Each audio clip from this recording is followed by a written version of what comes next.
पश्चिम बंगाल में औपचारिक रूप से विधानसभा चुनाव का ऐलान होने से पहले ही केंद्रीय गृह मंत्रालय ने बड़ा कदम उठाया है। दरअसल विधानसभा चुनाव की घोषणा से पहले ही केंद्रीय गृह मंत्रालय ने पश्चिम बंगाल में अलग अलग 2 चरणों में केंद्रीय अर्धसैनिक बल की कुल 480 कंपनियां भेजने का फैसला किया है। केंद्रीय गृह मंत्रालय के तरफ से राज्य के मुख्य सचिव, गृह सचिव और डीजीपी को भेजे गए एक आधिकारिक पत्र के अनुसार आगामी 1 मार्च से ही पश्चिम बंगाल में सेंट्रल फोर्स की तैनाती शुरू हो जाएगी। 2 चरणों में कुल 480 सेंट्रल फोर्स पश्चिम बंगाल में भेजी जा रही है, जिसका मुख्य उद्देश्य संवेदनशील और अति संवेदनशील इलाकों में गश्ती करना और वोटरों के बीच सुरक्षा का भरोसा जगाना है। यहाँ बता देना जरूरी है कि पश्चिम बंगाल में चुनाव चाहे कोई भी हो, अक्सर राजनीतिक हिंसा की खबरें आती रहती है।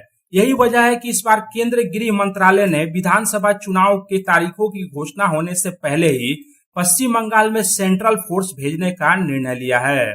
केंद्रीय गृह मंत्रालय के तरफ से भेजे गए पत्र में कहा गया है कि पहले चरण में 1 मार्च को पश्चिम बंगाल में सेंट्रल फोर्स की 240 कंपनियां पहुंचेंगी। इस पहले जत्थे में सीआरपीएफ की 110 कंपनियां, बीएसएफ की 55, सीआईएसएफ की 21, आईटीबीपी की 27 और एसएसबी की 27 कंपनियां शामिल होंगी।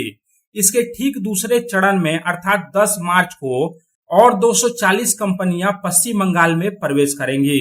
सेंट्रल फोर्स की इस भारी तैनाती का सीधा मकसद विधानसभा चुनाव के पूर्व हिंसा पर लगाम लगाना और मतदान केंद्रों की सुरक्षा सुनिश्चित करना है।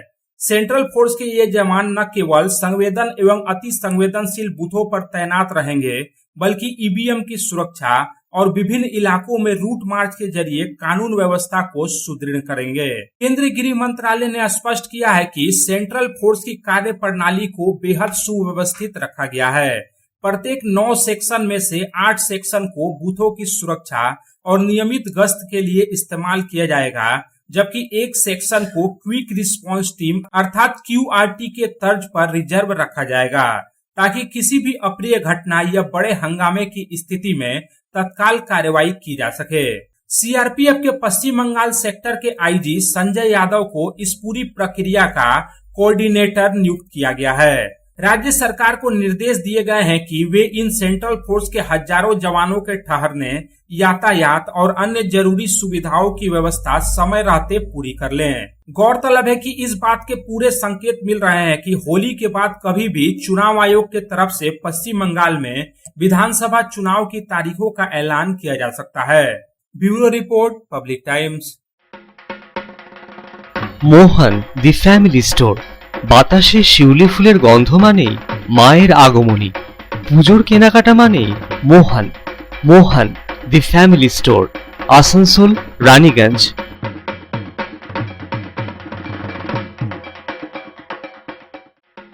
दुर्गा पूजा हो या दीपावली या हो कोई भी उत्सव, कपड़ों की खरीदारी के लिए आपकी पहली पसंद मोहन दी फैमिली स्टोर।